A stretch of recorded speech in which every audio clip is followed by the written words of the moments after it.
নমস্কার বন্ধুরা, অনেক অনেক আন্তরিক ভালোবাসার সাথে মণিমার রেসিপিসে আপনাদের স্বাগত জানাই। শুভ জন্মাষ্টমীর সময় আসন্ন, তাই আজ দুর্দান্ত স্বাদে সুজির পায়েসের রেসিপি নিয়ে এসেছি, যা গোপালের অত্যন্ত প্রিয় বলে মোহনভোগ নামেও পরিচিত।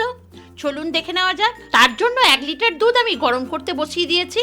দুধটা আগে ভালো করে ফুটিয়ে নিতে হবে, তাই ভালো করে দুধটা নেড়ে নিচ্ছি যাতে কোনো ক্রমে নিচে না লেগে যায়। দুধটা খুব ভালোভাবে ফুটে উঠলে কিছুটা কেশর দিয়ে দিলাম। বন্ধুরা, আপনাদের কাছে কেশর না থাকলে স্কিপ করতে পারেন। আর 6টা এলাচ আমি একটু থেতো করে দিয়ে দিলাম, যাতে দুধটা কেশর আর এলাচের গন্ধে সমৃদ্ধ হয়ে ওঠে আর মোহনভোগটা খেতে অসাধারণ হয়। তাই গ্যাসটা মিডিয়ামে রেখে 10 মিনিট দুধটা ভালো করে ফুটিয়ে নেব।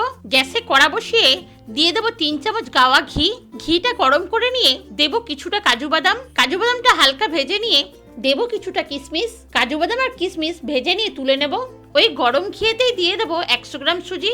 বন্ধুরা, এই সময় গ্যাসের ফ্লেম আমি একবারে লোয়েতে করে দিয়েছি। এবার দিয়ে দেবো একটা তেজপাতা। বন্ধুরা, সুজিটা হালকা করে ভেজে নিতে হবে যাতে সুজির কাঁচা গন্ধ কেটে যায় আর সুজির প্রতিটা দানা ঘি অ্যাবজর্ব করে সুজির পায়েসটাকে টেস্টি করে তোলে। বন্ধুরা, 100 গ্রাম সুজির জন্য আমাদের কমপক্ষে 1 লিটার দুধ নিতেই হবে। 1 লিটার দুধের সঙ্গে 100 গ্রাম সুজির বেশি ব্যবহার করলে সেটা সুজির হালুয়া হয়ে যাবে, সুজির পায়েস আর থাকবে না। বন্ধুরা, 50 গ্রাম সুজির জন্য 500 ml অথবা 100 গ্রাম সুজির জন্য 1 লিটার দুধ নেওয়ারই চেষ্টা করবেন। সুজিটা আমাদের ভালোভাবে ভাজা হয়ে গেছে, সুজি থেকে আস্তে আস্তে ঘিও ছাড়ছে। তার মানে বন্ধুরা, সুজিটা ভাজা আমাদের কমপ্লিট। এর চেয়ে বেশি লাল করে আর সুজিটা ভাজবো না। এবার দুধটা আস্তে আস্তে ঢেলে দেবো। গ্যাসের ফ্লেম কিন্তু আমি লোয়েতেই রেখেছি। দুধ ঢালার পরই দুধ আর সুজি ভালোভাবে মিশিয়ে নেড়ে যেতে হবে, না হলে ডেলা পাকিয়ে যেতে পারে। বন্ধুরা, ভিন্ন জায়গার বিভিন্ন রেসিপি আপনাদের এই চ্যানেলে একেবারে সহজ পদ্ধতিতে আমি শেয়ার করেছি। তাই আপনি যদি আমার নতুন বন্ধু হয়ে থাকেন তাহলে চ্যানেলটিকে সাবস্ক্রাইব করে পাশে থাকা বেল আইকনটিকে প্রেস করে অলে সেট করে দিয়ে বন্ধু হয়ে সবসময় আমার পাশে থাকার অনুরোধ রইল। এবার ভেজে রাখা কাজু আর কিশমিশটা দিয়ে দেবো, তারপর ভালোভাবে মিশিয়ে নেব। কিছুক্ষণ ধরে সুজিটা আমি লো ফ্লেমে রান্না করে নিয়েছি।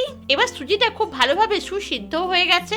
এবার আমি যতটা সুজি নিয়েছিলাম ততটা পরিমাণেই চিনি দিয়ে দিলাম। এটাই সুজির পায়েসের মিষ্টির সঠিক পরিমাপ। কিন্তু বন্ধুরা, আপনারা যে যেমন মিষ্টি খান সেই পরিমাণেই চিনি দেওয়াটা শ্রেয়। এই সুজির পায়েসে যেহেতু আমি একটু কেশর দিয়েছি, সেহেতু একটু সুন্দর হালকা কালারও এসে গেছে।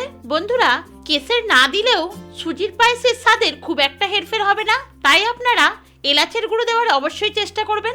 দেখুন বন্ধুরা, সুজির পায়েসটা অনেকটাই ঘন হয়ে গেছে। সুজিটা দেখুন আস্তে আস্তে ছেড়ে ছেড়ে পড়ছে।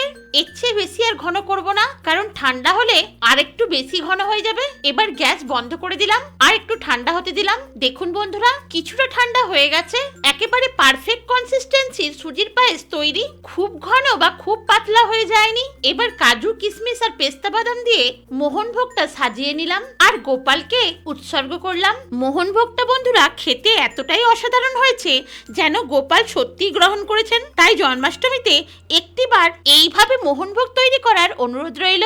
এই ভিডিওটি ভালো লাগলে অবশ্যই লাইক ও শেয়ার করবেন আর কমেন্টে জানাবেন ভিডিওটি আপনার কেমন লেগেছে। এত ব্যস্ততার মধ্যেও সময় বের করে ভিডিওটি দেখার জন্য আমি পরম কৃতজ্ঞ। ভালো থাকবেন, ধন্যবাদ।